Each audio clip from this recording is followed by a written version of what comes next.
Hello, everybody. Welcome to Nintendo Expansion Pass here on Boss Rush Network. I'm your host and Enlightened Insider, Eddie V. Joining me on this episode is the Indie Insider himself, Mr. Dan Murphy. Hello.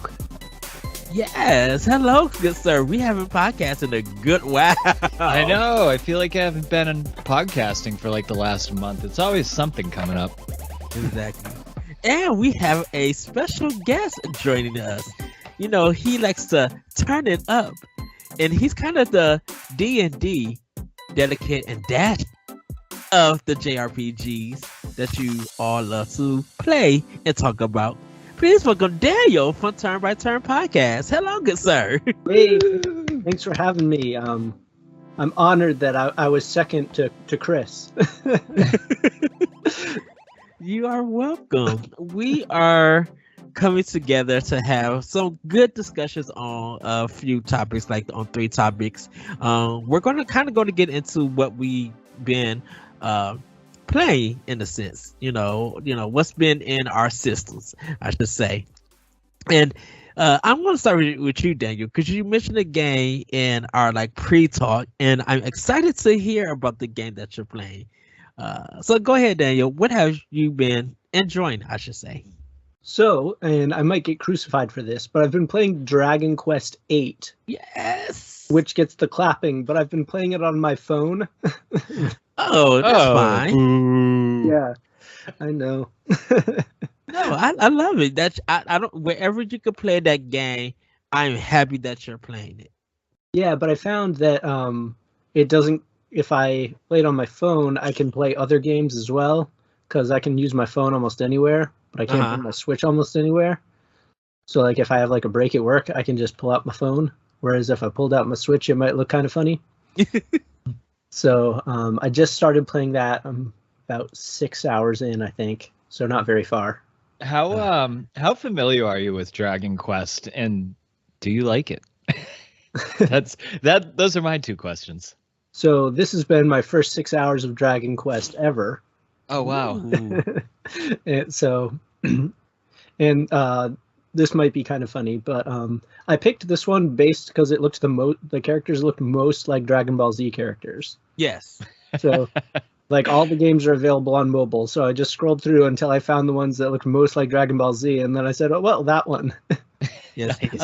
Akira Toriyama has always been attached to the Dragon Quest series. He's always designed their characters for the game, so that's why it has that look. That's why the main character or hero looks like Goku and stuff. It's because he's been attached to it ever since the first one came out. Are you a fan of Dragon Quest, Ed? Yeah, I gotta mention Dragon Quest VIII was my first game that I beat in the series, and then I got the 3DS ones, and I bought the Dragon Quest 1, 2, and 3 that's on Switch and everything. But I know it's a grind, but it's a good kind of grind.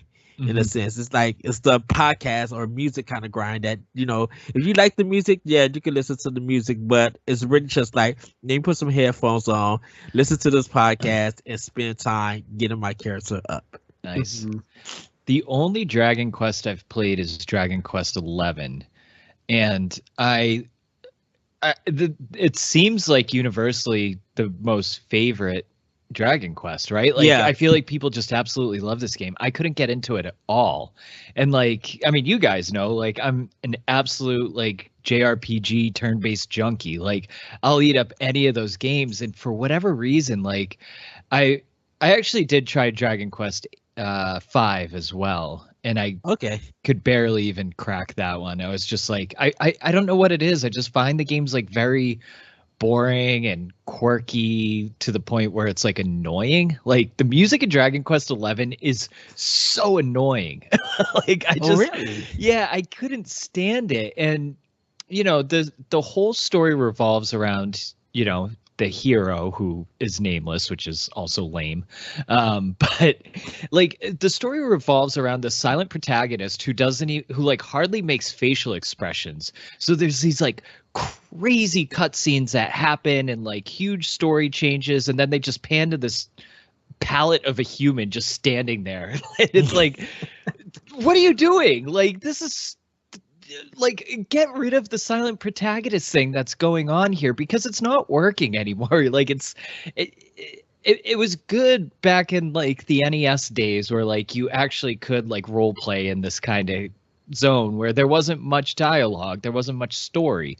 But now we're like in these heavy cutscene, story-driven games, and we have this clown that doesn't even speak or make a face when like the whole world is exploding because of him. Like, what are we doing? And then there's this like annoying trumpet going on in the background. I don't know. Get Dragon Quest out of my face. Done. I think it's a different kind of JRPG because of, you know, when definitely in the later games, definitely started with 8. You started getting ability points, so you can put it into your sword, a spear, or you can like, put it into your weapon. And the more points that you put in, you literally, you know, you'll get that special power and everything. And it's not your typical JRPG because if you die in the game, you have to pay to get resurrected. You have to actually go to a church to get resurrected. You have to go to church to save the game. So it doesn't follow games like Final Fantasy or Chrono Trigger or even The Legend of Zelda. It doesn't follow that rule. It's kind of like, in a sense, a Dungeons and Dragons kind of game where you have to build your character. It's like remember that Beyond kind of, the Beyond. Oh, that garbage! That is garbage. Oh goodness!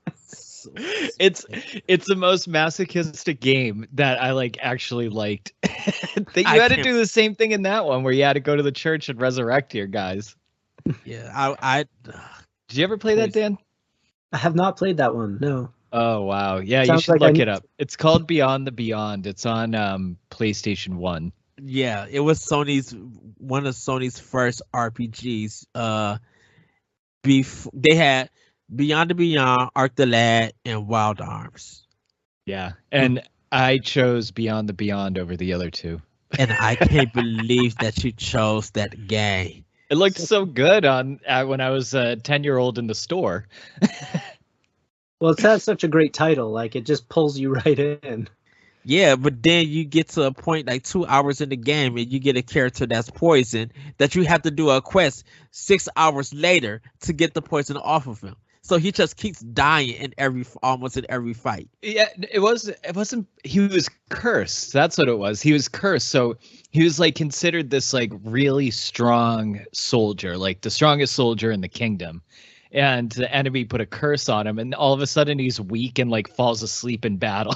And like he's permanently in your party. You can't take him out of your party, so you have this dead weight with you for like. Right. I think it was even longer than 6 hours, wasn't it? Like I think it was like 10 hours or something. You have this character just sleeping and missing his attacks. I just let him die. I did not. I'm like, I'm not about to even push you up. I'm not about to grind you. I'm like, who starts an RPG like that? I kind of want to play it again, like, and just see if it, I just want to play it again and experience it a little bit, because that was a bizarre game. Yes, it was hard. That and Wild Arms was hard. Wild Arms was brutal. Yes. Sorry to steal your thunder, Daniel. Anyway, no. Dragon Quest VIII.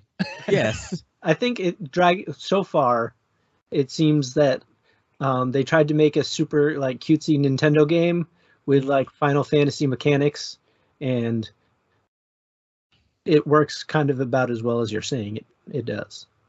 And that works for a lot of people. But there's a lot of people that are like, I'm fighting a lot of blobs and like spirally eyed cats.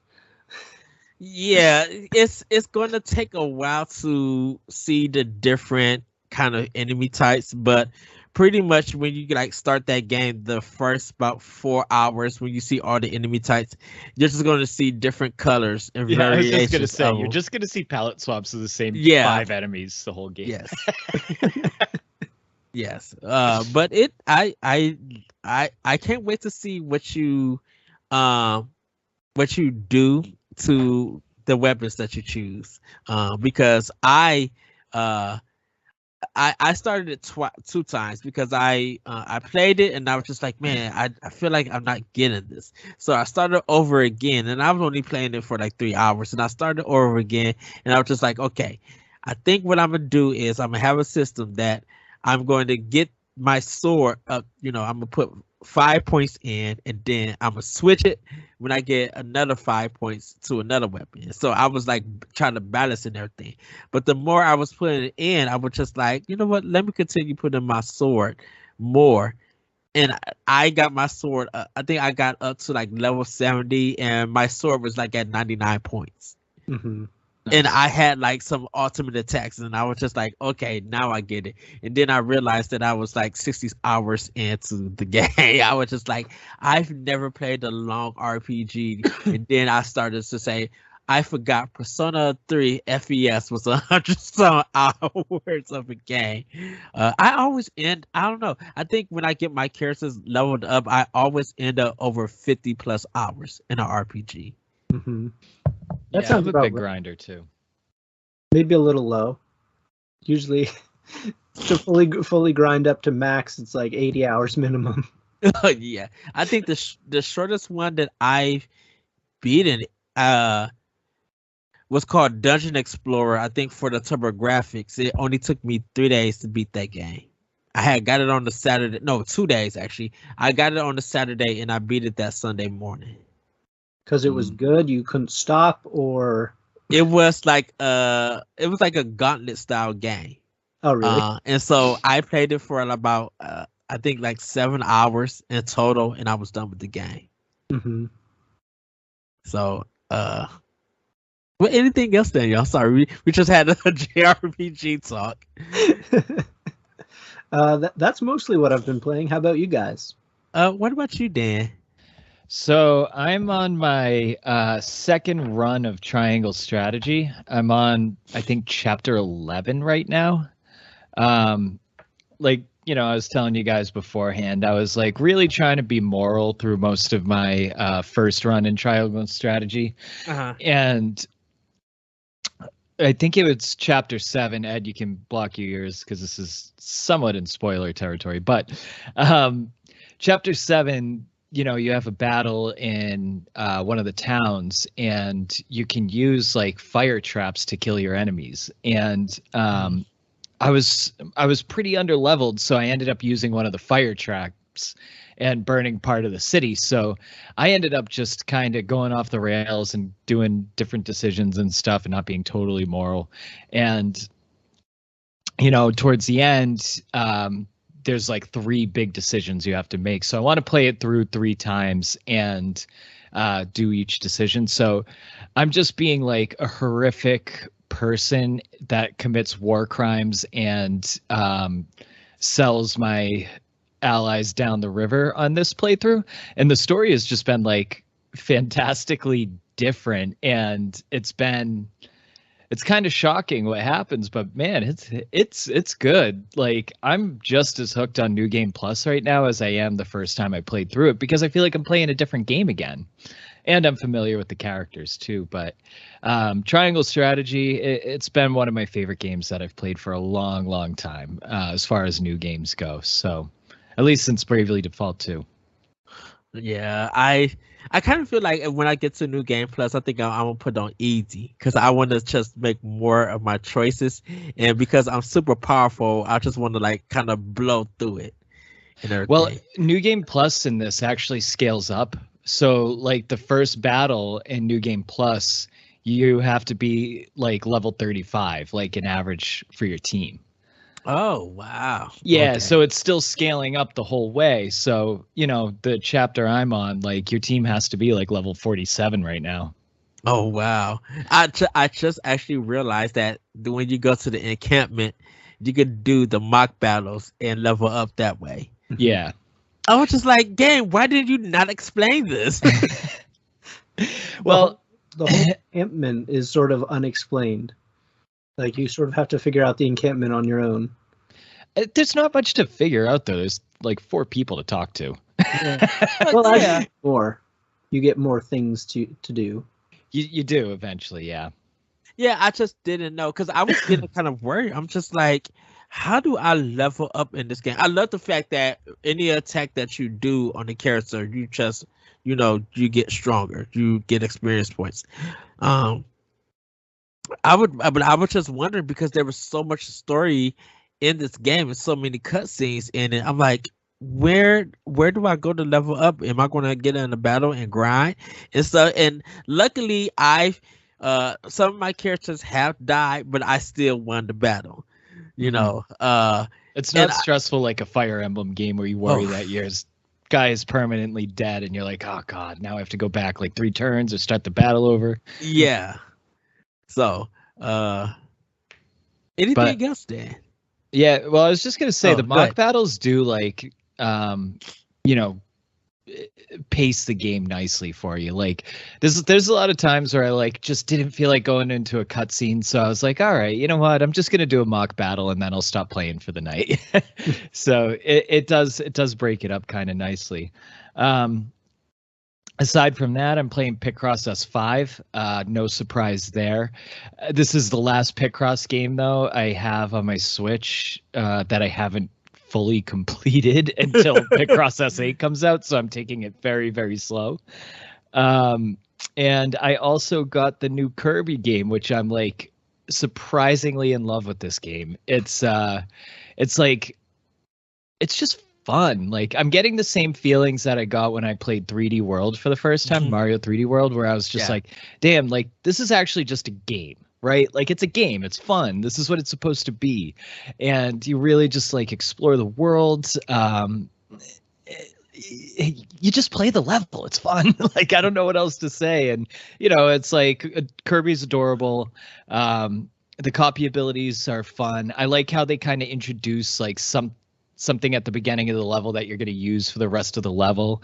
It makes the gameplay loop pretty addicting, and it always feels fresh. Like, every level I've played, I'm in the 4th or 5th world now, and the levels just feel completely fresh every time I play one, which has been my biggest gripe with Kirby games in the past, where they all just felt very stale after a couple of levels.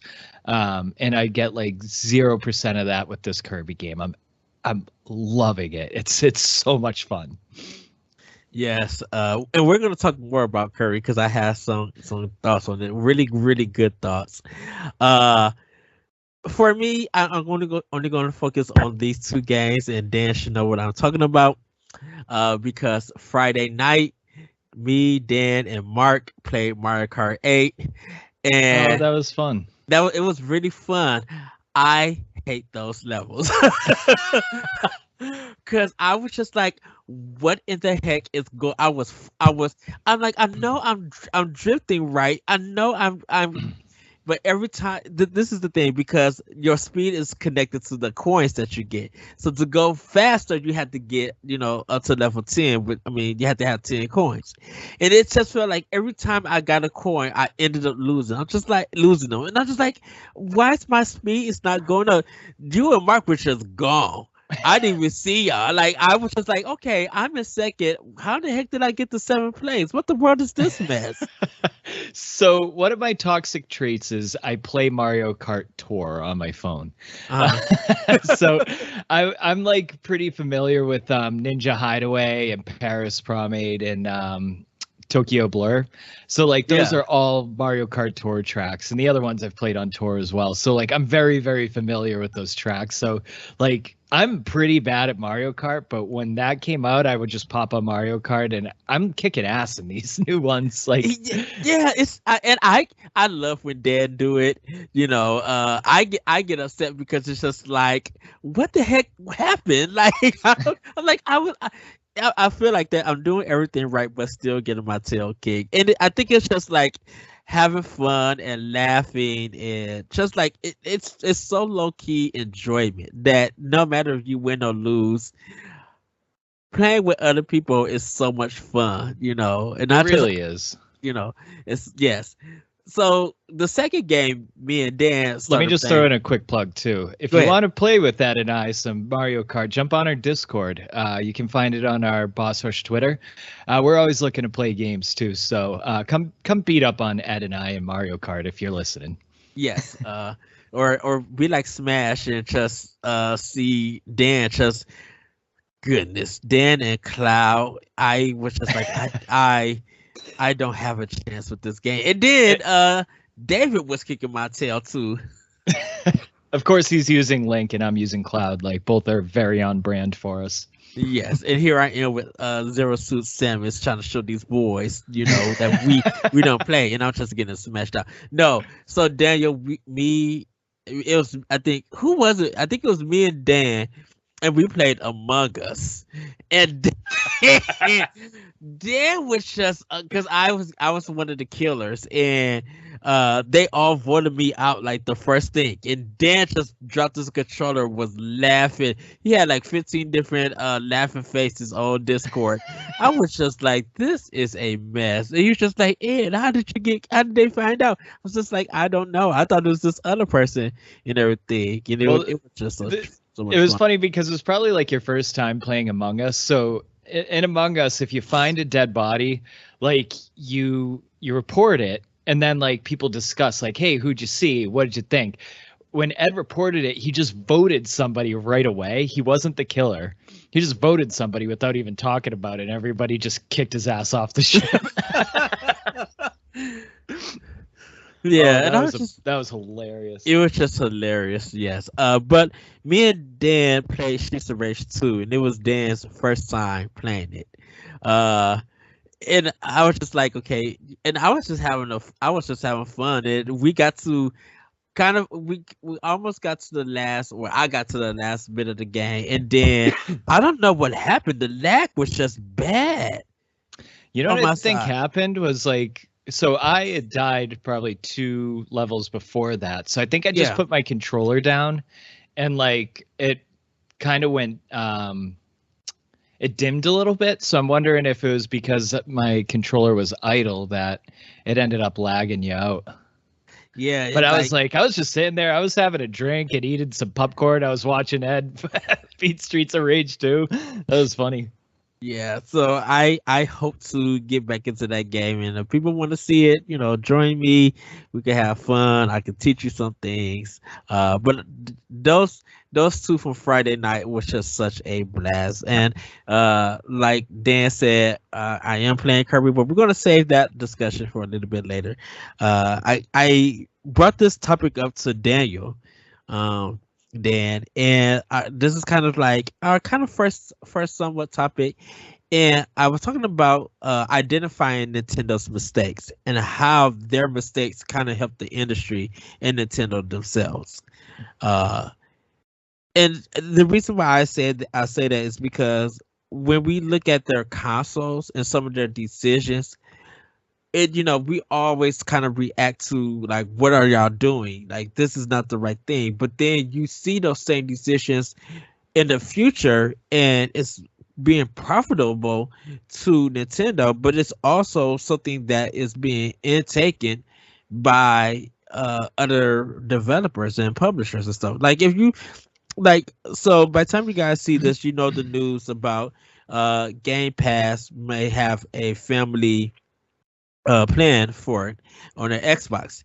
And if you look at Nintendo with their Switch Online, they got a family pass with it. And it's kind of just like a lot of people just saying, I'm not paying that much for family pass, especially with expansion pass. I'm not paying that much. And then you kind of realize that people who got the Nintendo family plan, it's just like, well, I could share this with some friends, and when it's time to renew, they could just throw me $5. Because people thought it was going to be a big mistake. Like, you should have this, and the bells and whistles. But it's just like with Nintendo Online, their thing is working for them. So, but have you guys had seen anything that was a Nintendo mistake, and you had thoughts about it and you had your opinion, but now you see that it kind of makes sense in the future? Dan, I'm gonna go to you first. So your question is, did Nintendo make a mistake with their Switch Online subscription? No, just any mistakes, like Nintendo mistakes. I mean, I'll probably stay on the Nintendo Online subject because I think the biggest mistake that they could have done was releasing the expansion pass and not upgrading the internet. I think a big mistake on their part is charging people straight up for retro games rather than using a good internet source. Because right now we're doing player to player internet, right? So I could have perfect high speed internet that I pay $500 a month for, and if I'm playing Doug in Idaho where he's running on DSL, like we're gonna have severe lag because it's up to the lowest player how the internet works on Nintendo. Like they need to do their servers. Like that's their biggest mistake. I mean, they make a lot of mistakes. Like they're completely not transparent. They feel like 8 years stuck in the past. I mean, I could go on and on and on, but like the biggest thing to me right now is just that NSO. I really, really think that before charging people more money for online play, you should have actually worked on the online aspect of it. Well, how do you think it's been like paying off for Nintendo in the future right now, and kind of how it's been helping the industry in a sense? How has Nintendo helped the industry? Yeah, by with the Nintendo Switch Online and expansion pass. I don't think it is at all. I don't think any of it is forward progression at all. I think what it is just kind of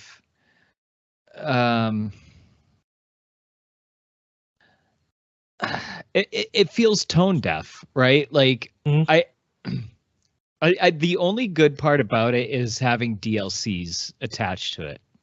But even then, when you cancel your subscription, you then can't have the DLC for the certain games. So I'm also iffy on that, but I don't think any of it is really forward thinking on Nintendo's part with their NSO. It just needs to be restructured entirely to be more user friendly for internet and pretty much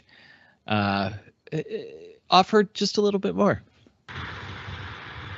Well, I think it kind of helps the industry with it. There's something about NSO that I kind of appreciate in a sense when I look at it from the games and everything. I know it's a lot of old games and people are kind of be like, well, I don't want to play these games. I want to play this certain list of games and stuff.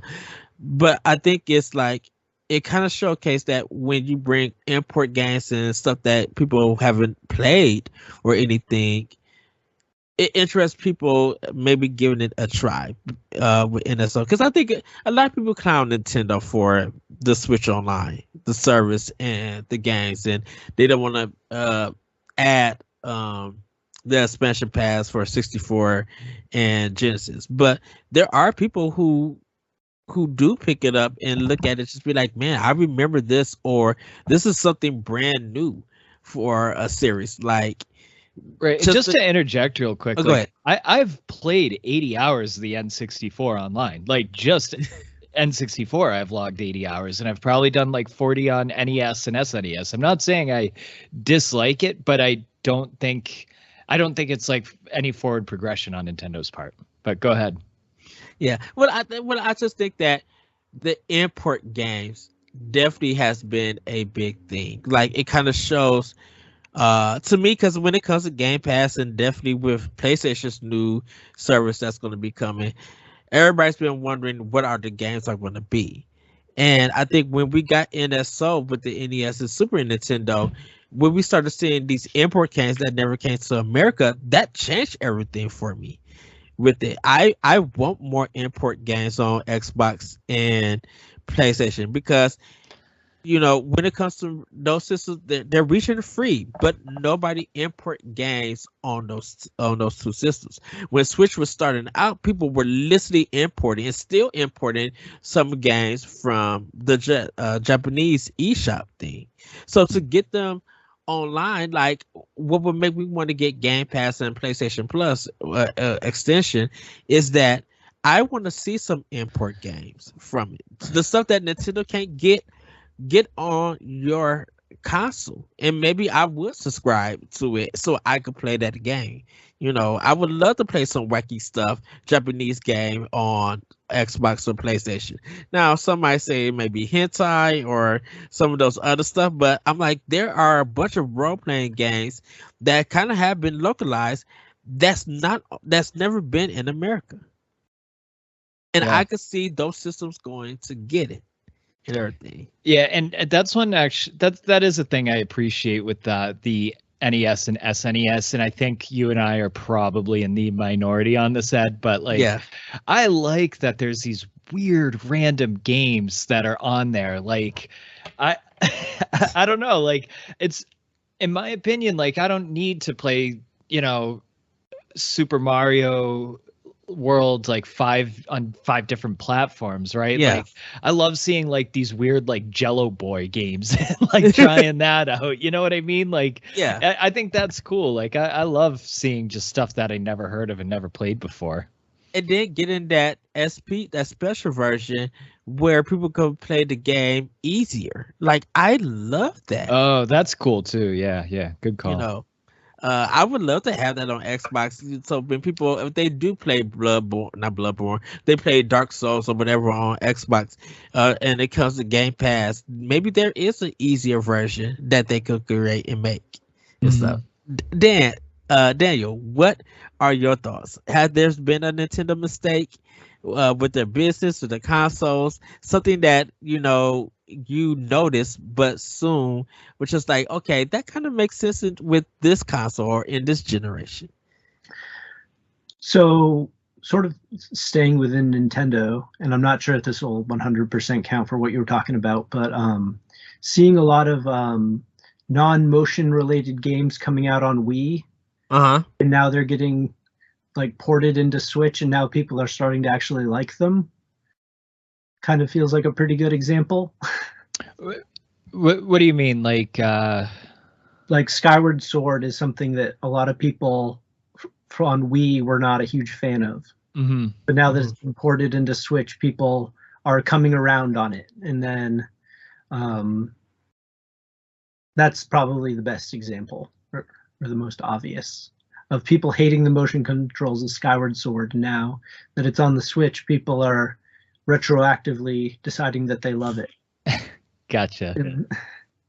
Yeah. I think the one for me was like, I think Street Pass.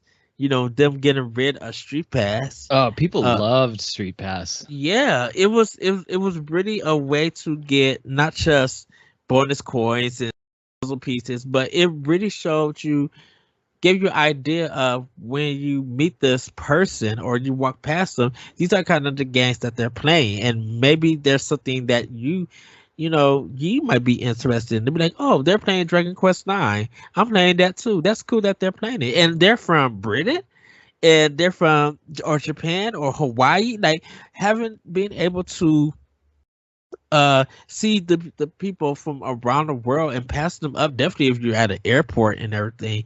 Passing the different people up. I used to bring my 3DS every time I went to different Toys R Us, because their demo station of Toys R Us had Street Pass going on. So I used to see who was on that system and have it like kind of come to my system and everything. And I would love to see Street Pass on Switch. I would love to be able to meet different gamers who have Switch and stuff that they're playing. I actually, it's weird because one time I was leaving Chicago and I was on the train and I was playing Ikaruga, and the guy who stayed next to me, he pulled out his Switch and was playing something else. And I was just like, I know you're a stranger and I know you probably don't want to be bothered or anything to talk, but what are you playing? Like, what game? What do you love about this? Like, I really wanted just to have a talk with him until he left and kind of podcast and stuff. But I was, I was respecting his time because he had just gotten off of work, and I was like, you probably don't want to talk. You just want to sit down and game and stuff. But I think if we had Street Pass, I think it would be cool to be like, hey, we Street Pass. Oh, I got your friend code. You got my friend code. We play the same games and stuff. Hey, maybe if you're willing to jump on, I know we don't have to talk or anything, but if you want to have some fun and everything, we could do this. And I think if Nintendo would have bought would have canceled Street Pass, it just changed the Switch. It kind of would have still been a big thing because I don't know. It's something about that system or that service that was just so great. Mhm. Yeah, I never owned a 3DS, but I always heard good things about Street Pass, and I wish there was something like that with Switch. It would be nice. Yes. Now you can just sort of see how many people have logged on Animal Crossing. Yeah. Like you put Yeah. 12,000 hours into Animal Crossing? Who hasn't, though? The pandemic was perfect for it. So. Pandemic, yeah, I probably got 400 hours in like 3 months. Couple weeks. Yeah. I think another one for me would have been kind of going with Panasonic. Was it Panasonic? I think it was, to do their to have some, to let Nintendo, Nintendo let them bring some of their like the Legend of Zelda to the CDI and everything. Like that was a really big mistake. But if you look at it now, with Nintendo getting into, there was just something about Nintendo getting to the CD-ROM and letting other people use their properties in a correct way. We had Capcom doing the Legend of Zelda series. Now, if you in the modern age, we got Tecmo, Kobe doing the Warriors games with Fire Emblem and Legend of Zelda. And regardless of how you look at it, how you take it, they've been very successful. Well, we don't know about Fire Emblem Three Hopes yet, and stuff. But even Koei Tecmo did other end stuff, with Metroid, and same thing. Depending on how you look at it, they really did something that a lot of people were not talking about. Like they gave us a camera that actually worked, that didn't make us jail at the game. Because I tell people, you go play those modern Ninja Gaiden games. You play 1 to 3 on Xbox and PlayStation, and you go deal with that camera and that difficulty and everything.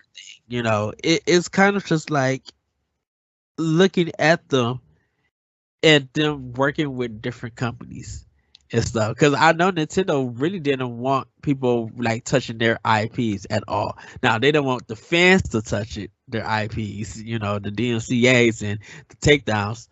Mm-hmm. But I think when they started to let other companies, take a turn on that franchise and bring their ideas, it's kind of been successful. It got people talking about that franchise again. Mm-hmm. And maybe the Chris Pratt Mario movie will hopefully build we can share our properties without having them be totally destroyed sort of mentality. Because for a long time there, every time they'd share something, it was like a nightmare from hell. So hopefully they can like gain some comfort level for that too. I don't know. Those Nintendo ninjas, they're so black and white. Like, they just, I don't know.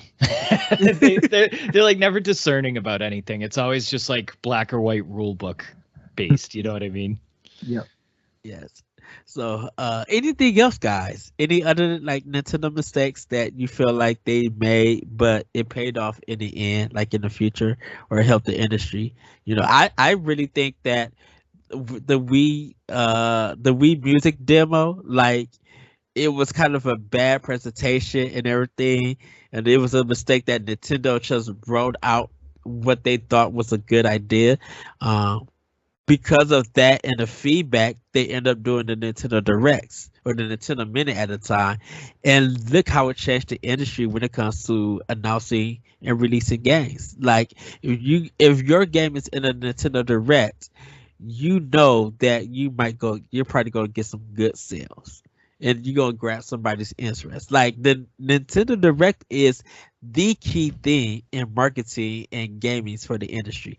Like who would expect that games like Triangle Strategy and Octopath Traveler, yes, they're for Square Enix, but these are games that nobody would even thought of or taking a look.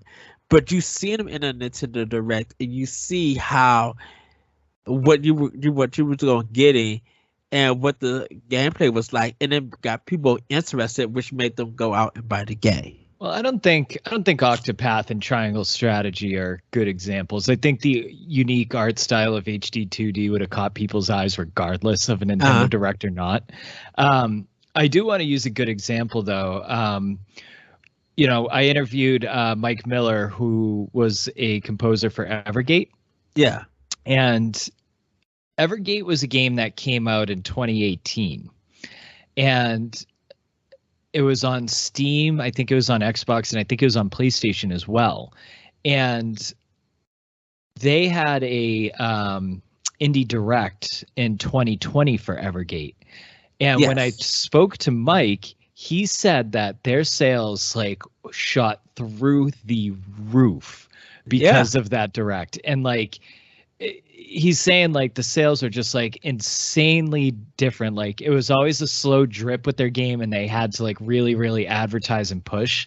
And during that indie direct, they only had probably a minute slot in it. It wasn't it wasn't a big deal. It wasn't a big part of it. But the fact that it was on that indie direct and kicked off with a little bit of a sale, they had far exceeded their sales that they had in the previous 2 years in just 1 month for that. So the exposure that people are getting that, like you said, Ed, that people are getting that they wouldn't normally get, is just it's so nice to see, especially with indie developers that really put their love and hard work into it and deserve that little extra spotlight.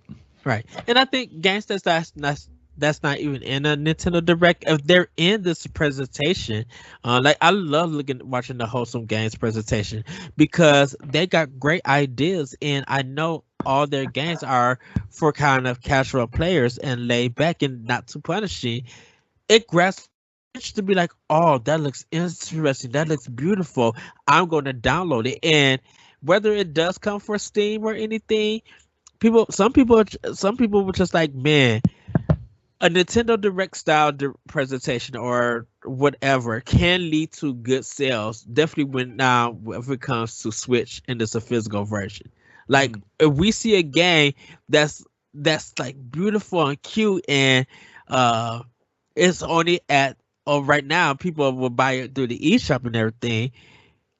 If they find out limited run games or someone is doing a physical version, that's more sales people are going to get to. So that little a game in a presentation can sell it. And it's all kind of because of that Wii Music presentation, kind of destroying the Nintendo's presence at E3.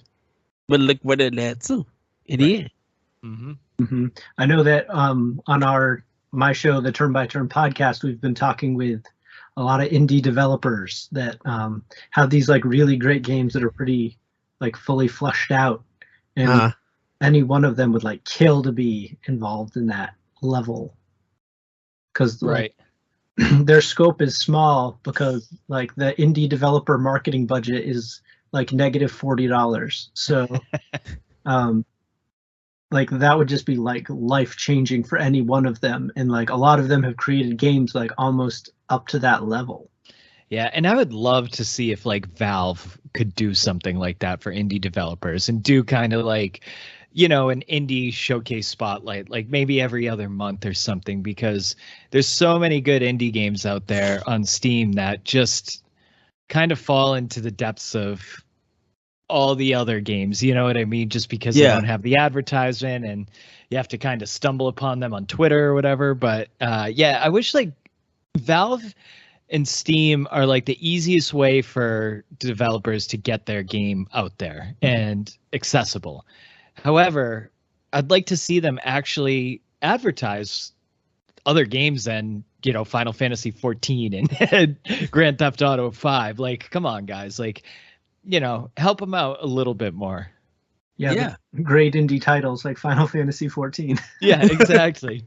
Well, and it's a good point that you bring up, Dan, with Steam, because like when I mentioned the wholesome games, they always, with people, they know that their games come to PC and they're always going to come to Steam, and they're just like, please put this game on your wish list if you like it. And maybe if Steam was just like, hey, you know, after this presentation, here are the games that you guys could wish list and everything, because when we're mostly watching presentation that is from a different company, for a lot of us, we're going to see that version is going to have Switch attached to it. Mm-hmm. You know, and if it's not attached, we're still having hope that it comes down the line to Switch and everything. And even if it comes to PlayStation or Xbox, there still is that interest in it and everything. And this is and the marketing that a direct presentation brings is that, you know, you don't have any hiccups, you don't have any mistakes. Now, you do create a lot of memes from it and a lot of gifts from it, like that you cannot deny and everything. Like look at the Pokemon one that came out for Scarlet and Violet. It must have taken people maybe 5 seconds just after shooting in one shot. People were already doing it. You know, duck memes were amazing. Yeah, they were good. They were good. Like top notch. Even the Kirby one that was kind of just like where he sucked the car and everything, and it was just like people was just memeing that and making jokes about it and everything, and it was just kind of weird that people would take a kid's thing and make fun out of it. But some people do it in fun measures and stuff. But when a direct happens or a showcase happens, that's what some people love to see. It gives them a chuckle, but it kind of shows them that they're interested maybe in that game. You know. So I guess we're going to get into the second topic, and that is Kirby and the Forgotten Land. Now, me and Dan has been playing it. Daniel, you haven't been playing it, but do you have questions about the game? So let me frame my Kirby experience. I've played Kirby's Air Ride for GameCube. Okay. It's a great one. I was a god tier level Kirby, but that's the only Kirby game that I've ever played. And I obviously bought that for the gimmick of Kirby Mario Kart. So can't say I'm very well versed in Kirby. So are you actually like absorbing cars and things, or is that just like for the marketing cover or something? No. So you are absorbing different items. So a car, pop machine, this kind of wind thing that, you know, blows you out, kind of traffic cones. Yeah, they help you find hidden items in it, but it also makes you progress through the story, because there are parts that you are fighting like mini bosses sometimes with it and everything, or you're fighting a big enemy. There is a snappy turtle that is on it, and you're a cone, and you kind of gotta make sure that while you walking, because you slowly walking and stuff, that when the snappy turtle is about to attack, that you're behind something or you're behind a pipe, and when he hits this one pipe, he cracks it with his teeth. So when you are the cone, you jump in and hit it, and it waters you up. Where you can jump out the water, be in midair, and he on his back is this little brick, but it has a crack in it. And then you down, you bust the crack open, and it destroys the snapper turtle. So really that's cool, just like way too much information. There's two forms of like Kirby's power-ups in the game, right? There's copy abilities, which you like suck in a character and you get a sword, you get a cutter, you could throw bombs. And then there's which is like an uncomfortable name for it, but it's called mouthful mode. Mouthful mode. There we go. And that's the one where like Kirby kind of just stretches his body around something and you take on the physics of that. It's inanimate objects that go into mouthful mode. So it's not an enemy on the screen or anything. So like Ed said, it's a car, it's a traffic cone or something like that. And each mouthful mode has like its own unique ability. Like the car can break through walls, the soda pop can like shoot something through like the vending part of it, and then the cone you like flip upside down and break a hole in the ground. So those are kind of like the two different like versions of fighting in Kirby, and the levels kind of progress in a way where like you can only have one or the other at the time versus having, you know, certain things. But it's clever level design with it. There is a racetrack one that times you, and you have to beat the time in order to like get the best reward out of it, and everything. You know that one. I don't know what you thought about that, Dan. I really like the time trial ones. Like it gives the game a little bit of a good challenge, for sure. Yes. There is a light bulb level in it. That's like there's one section that the whole level is dark. You're like in this mirror house, and it's kind of cool because you got to if you cut the light on, this ghost starts chasing you.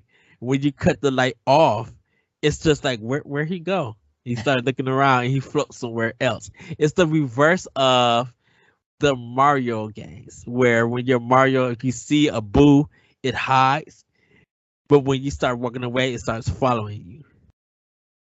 Yeah, those are good levels. How do you feel about the bosses so far, Ed? So the bosses, you know what? I enjoy it. I love the bosses. I love that female cheetah that I'm fighting. She's ferocious. She's really good. And I like the fact that there's certain things that you have to do to get more extra Waddle Deeds. So when I was fighting this big ape, you know, it was looking around, and then it's got this cutscene where it grabs Kirby and it's looking at Kirby and it starts squishing you like do do do do, and then you break free. But you gotta fight these big kind of monsters, and they have a huge energy bar, and it's not the 3-hit kind. I really enjoyed a lot of it. I love the tree because I started hitting it with the big cantaloupes that it dropped. And stuff, taking a whole bunch of energy down and stuff. And I think being able to replay them to make sure that you beat them in the right time, and you to get one of the Waddle Dees, you have to beat the enemy without getting hit. And for some of them, they are hard because for me, I have the first and second world complete, and I don't have the third and fourth yet. But it's one of those things that I'm gonna go back because there are some requirements that you have to have a special copy ability to beat that boss and everything. I drop my copy abilities before going into a boss fight. I think it's so much more fun, like dodging attacks, sucking up the star, and shooting it right at him. That's my style with the boss, because I haven't actually had much fun fighting them with the copy abilities. I'm just like, I gotta get rid of this thing, and then I'm like, okay, now it's fun. Well, I've definitely been using like the fire ability, because when they catch on fire, their energy continues to drain down, so it makes the boss fight a little bit easier. Yeah, I mean, I'm in the minority on this, like not using the copy abilities, but that's just, I think it's more challenging and just it's a fun way to fight bosses, in my opinion.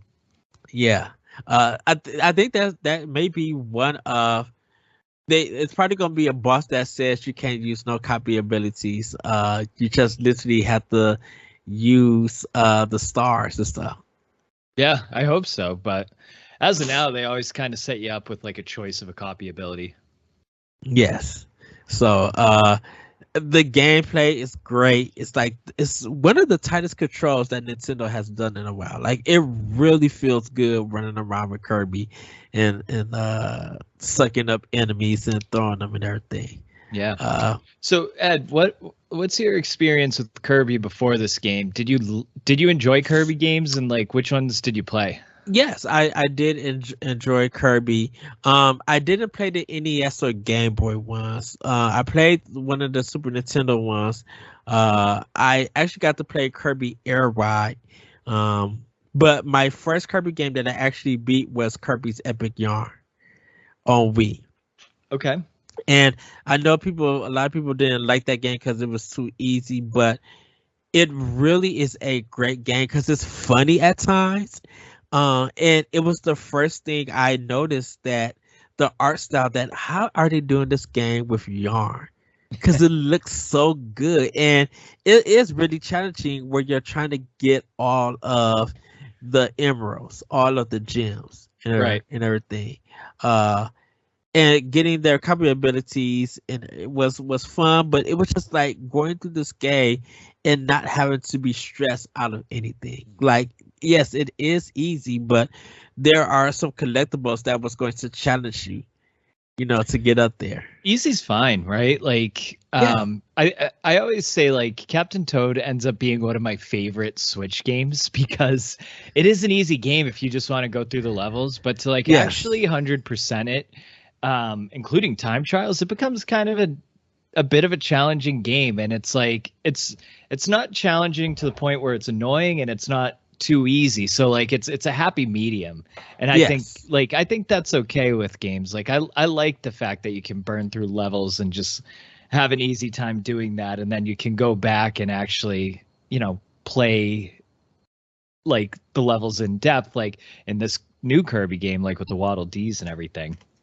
Yeah, man. I there's some levels that I have already played like 8 times, searching everywhere to find that one last Waddle Dee. Be like, where the heck are you? Because I don't want to look up a strategy guide at all. Um, I literally want to continue to go and do this game again 100% by myself. And I'm glad with the time trials. There are special time trials that give you stars that you use to upgrade your copy abilities.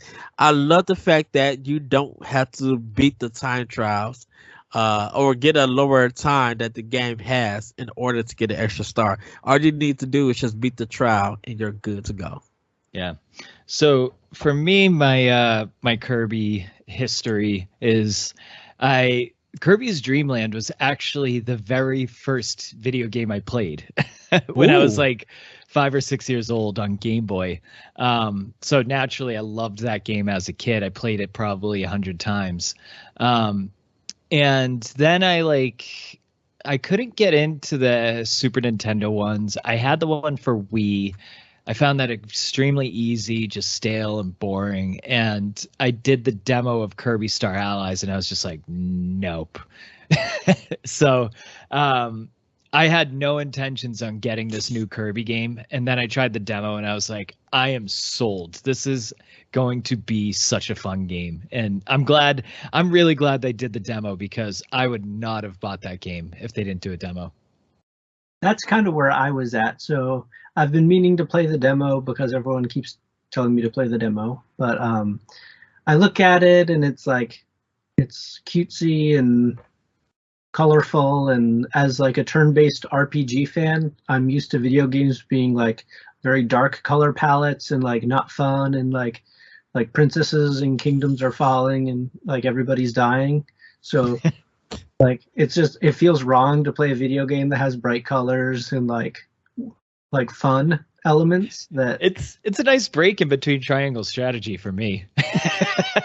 I think the thing about it, Daniel, is I think it's when you play it, I think the controls hook you because they're like buttery smooth, and I think that was the thing about it that hooked me. Just like, man, with Kirby moving around, and just getting this sense of exploration, it kind of you could turn your mind off and just enjoy it for what it is. mhm. In a sense. I've been playing Fire Emblem Warriors. Uh-huh. like you were talking about Koei Tecmo earlier. And that's been sort of my like zone out game where like I don't have to like pay attention and I still happen to win. So it just seems like maybe it's time to switch to Kirby and give it a try, because it's certainly not a I'm too good for Kirby or anything. Like I exist in a video game world of sadness and like betrayal and stabbings and things. So every once in a while it'd be nice to climb out of the pit, especially after Triangle Strategy, which has like one funny line in the entire game. So maybe it'd be some like good like rehab to play Kirby for a while. Triangle Strategy is just ruthless at times. There was one quote from one character that said something, and I responded on Twitter. Let me see if I can find it. Go ahead, Dan. Talk some more about Kirby.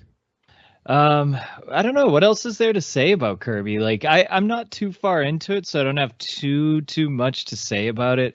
I just think it's like strikingly similar to Mario 3D World, which I really appreciate. And I like the fact that it doesn't take itself too seriously either. It just like it has self-awareness to just know what it is and know that it's just a fun game. And it just hits home with that. Like it's great. What you think of the intro cutscene? Oh, that was cute, where he washed up on the beach.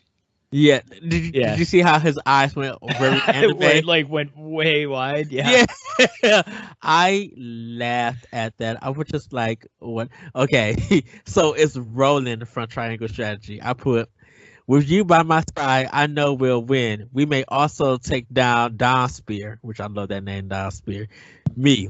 We haven't fought anyone to grind, and he wiped you out in a cutscene. Unless we have a magical jewel or a whistle that will call upon Jesus, we're about to get handled. Oh man, I posted a quote on my Twitter. I gotta pull this one up. Yeah, from Triangle Strategy. This one, that was the fun line I was talking about. Also, the music of Triangle Strategy is like a nomination for Game of like Kirby and Triangle Strategy are two games that's already like my top nominations for soundtrack of the year. The music is so good in both games. Then I think I was in chapter 2. I forgot where I was at, and it had this nice jazz riff to it that I'm like, oh, this is so smooth and so good. I spent 20 minutes, just didn't even press start or anything, just stood there so I could listen to the music. Yeah, the OST in it is so good. Like I absolutely love it.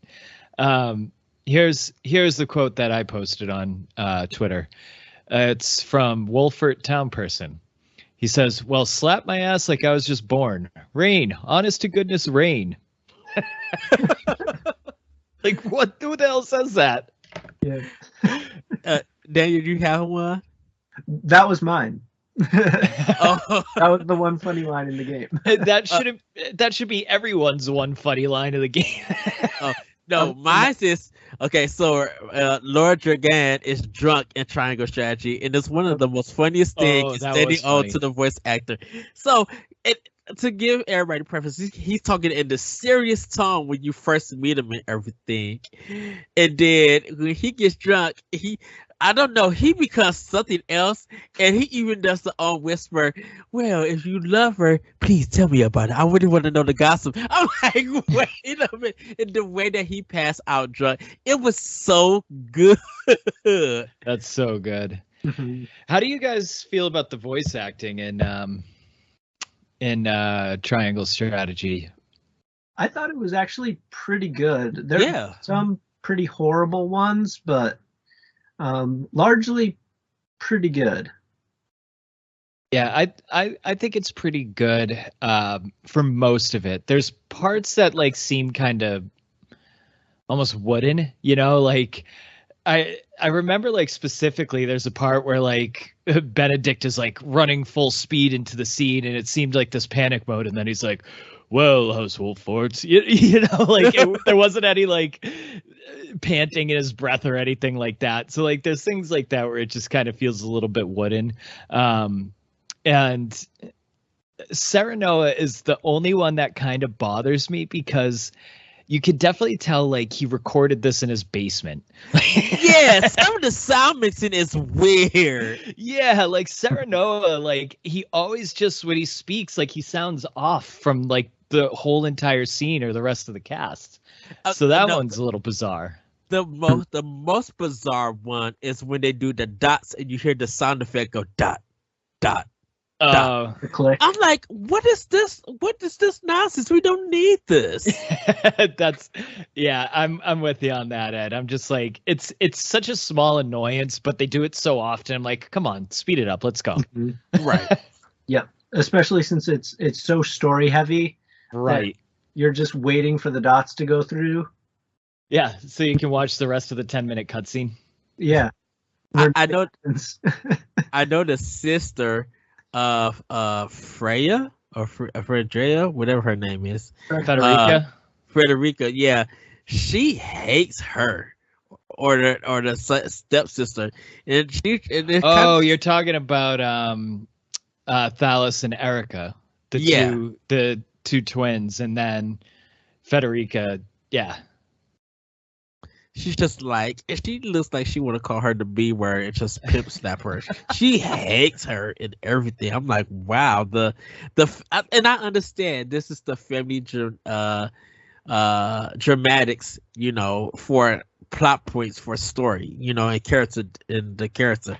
But I didn't know that they would go that far of hating her. Oh man, you know? Erica and Thalos bothered the shit out of me.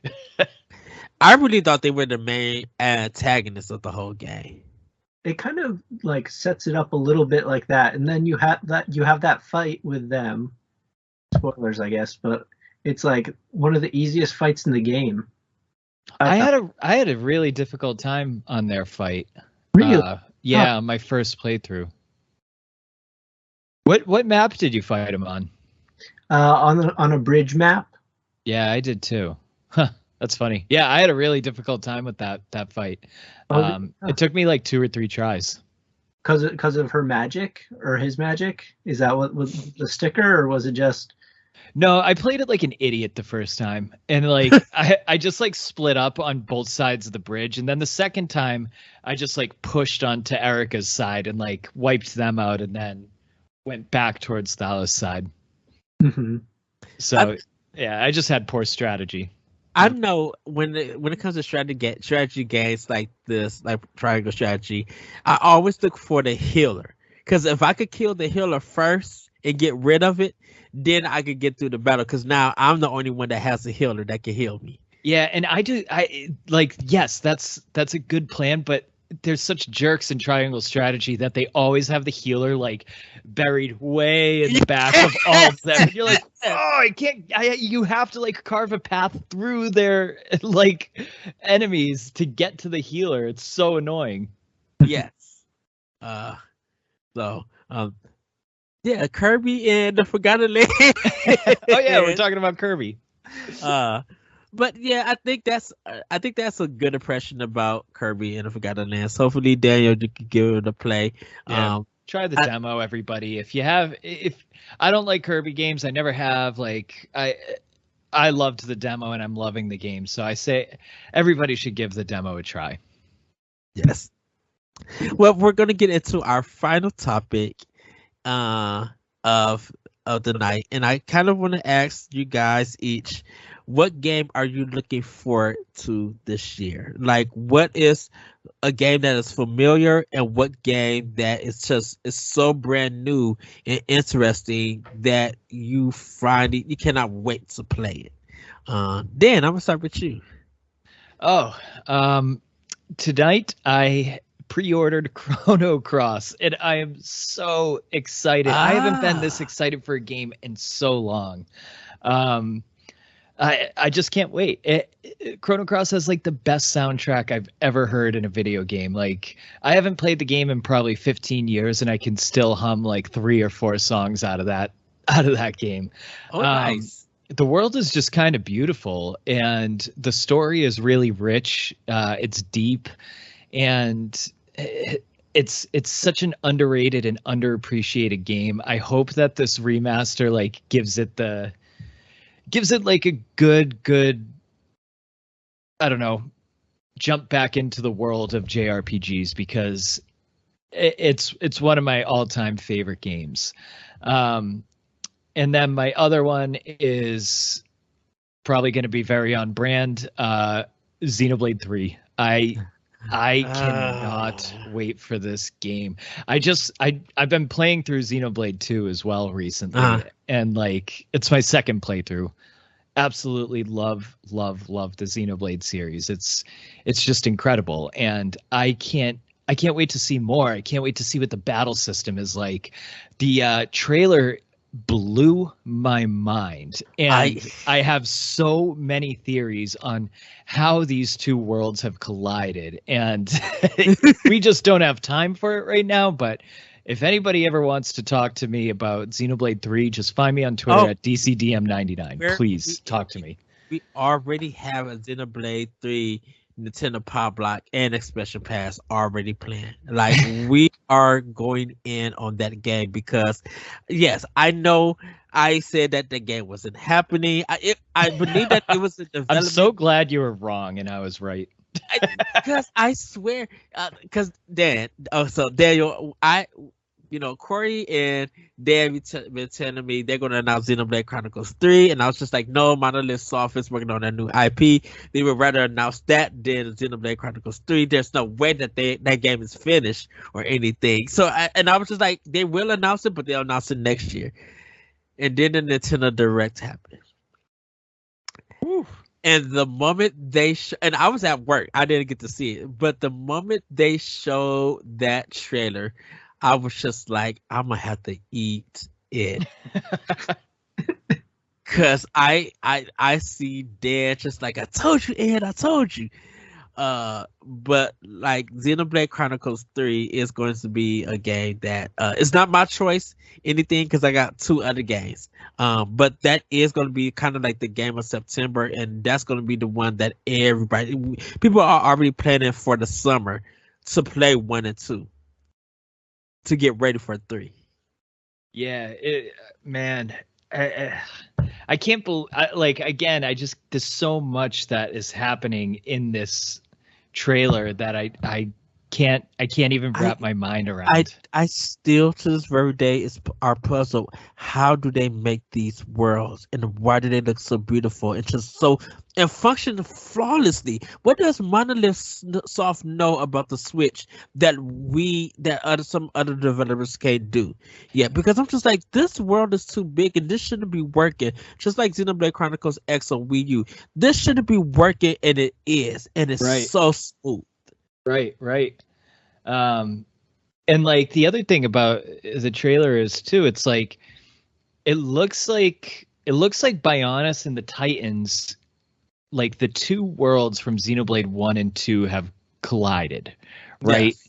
And when we're in the trailer, you hear Shulk's voice, you hear Rex's voice, and they're very kind of different looking characters. There's a character that looks exactly like Nia.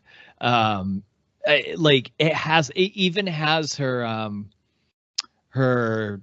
flesh eater crystal in her chest. Like, it has to be Nia, but it's not Nia. And then there's definitely a Hyantia that's Melia, and they say it's not her. So now my brain is broken and I don't know what to do, because this game doesn't come out for 6 more months. What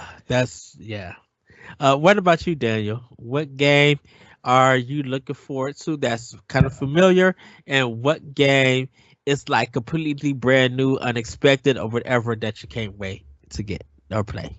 So I'm just like gonna be crucified for all of these, but I'm really excited for Fire Emblem 3 Hopes. Oh no, get him off the show. Yes. He's banned. with the full knowledge that it is a Warriors game, and it has the potential to really bum me out from, because the first Three Houses game is like one of my favorite games ever. So just to see the characters again feels like it has the potential to be a lot of fun or be absolutely fucking awful. So I'm really excited to play it and see what part of the spectrum it falls on. I know that there's a lot of miserable people because of this announcement, and it's not a new IP that wanted like Fire Emblem like Vengeance or something new. I am one of those people. I know. I was so sad when it was a Warriors game. I can feel your bitterness like through the mic right now. And my bitterness isn't even about Fire Emblem Three Hopes. It's more about like still I'm angry at Age of Calamity, but go on. Yeah, so I know it's a Warriors game, and that's very like a niche audience, especially as a turn-based fan, but I'm really excited for it. I don't know why there's like a purple hair guy running around that like has nothing to do with the original story, but it seems to be following the three characters like story mold again. I feel like there's a lot of good questions, and we've already sort of had like 5 or 6 different versions of the same story being told, probably more than that. So it's like, well, it'll be fun to see what past 13 through the story looks like, and like how they tweak it just to tell the story again is what fascinates me. The whole, we've already seen it 10 different ways.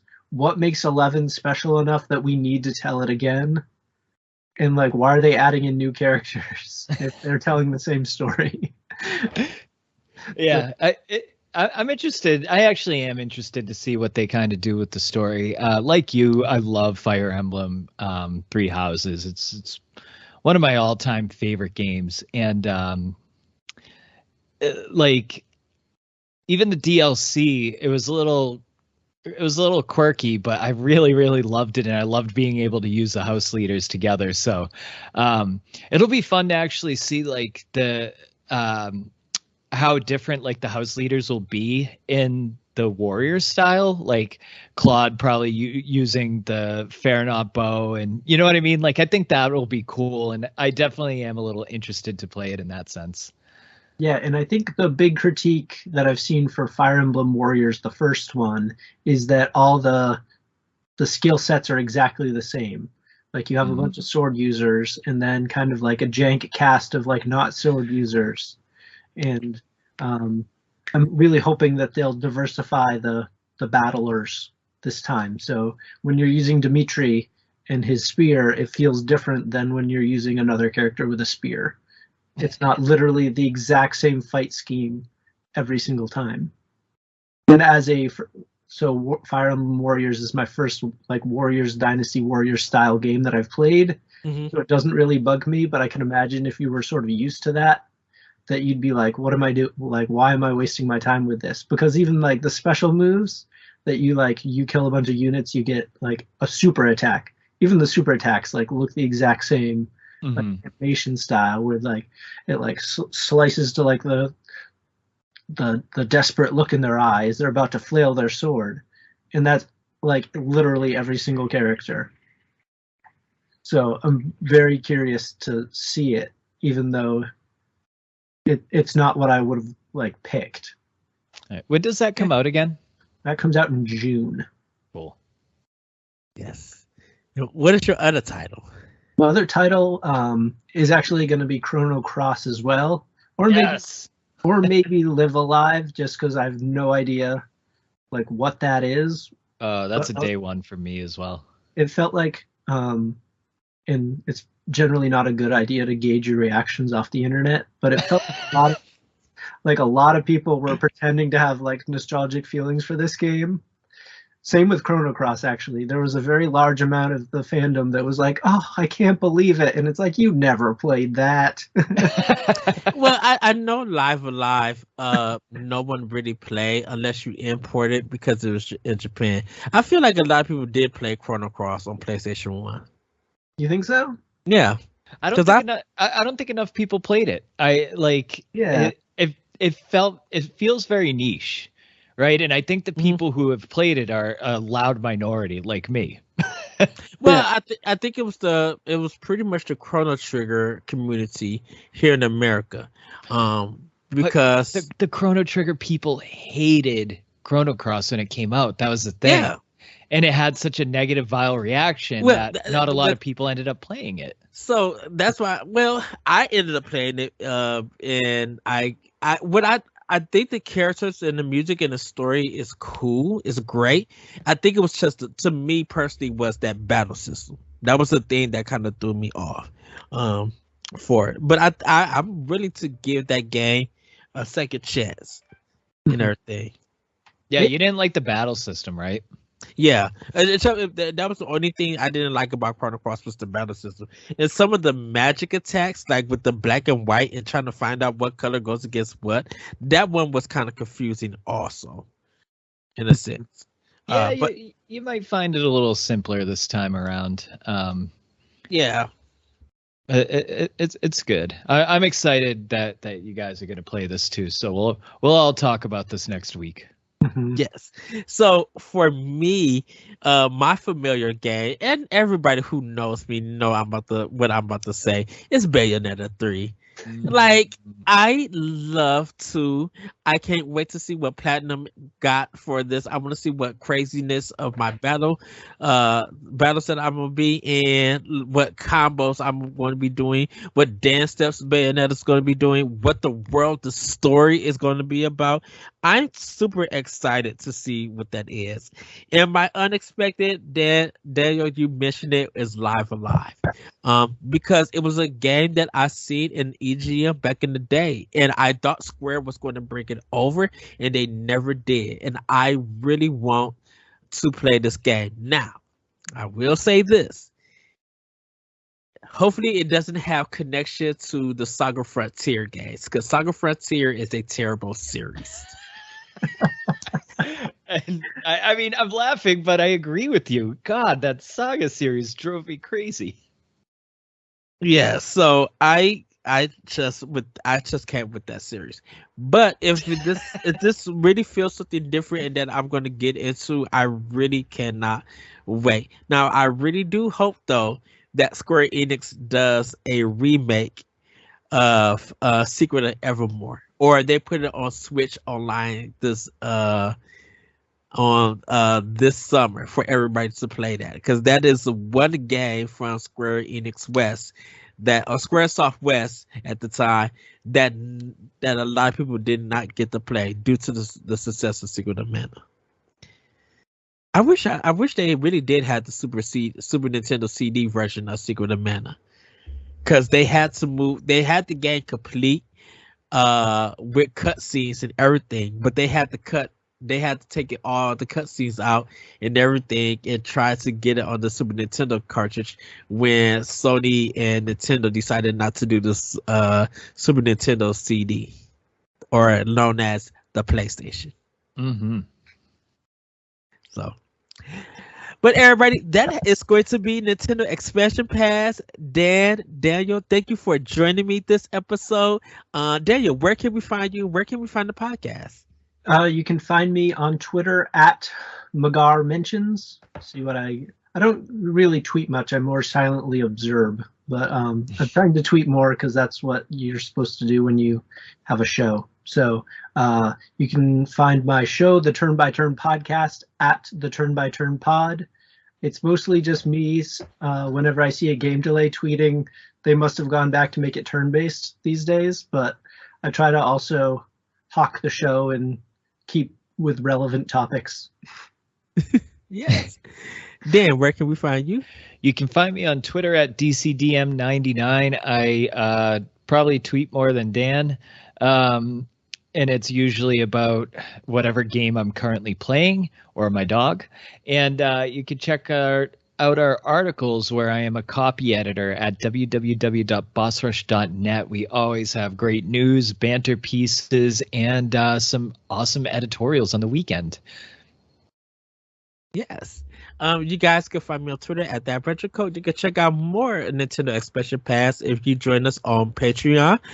Just for $1, you get the show our extra week early, or you could wait a couple of while if you want to catch up on it. But if you want the hotness, that goodness, join us on Patreon.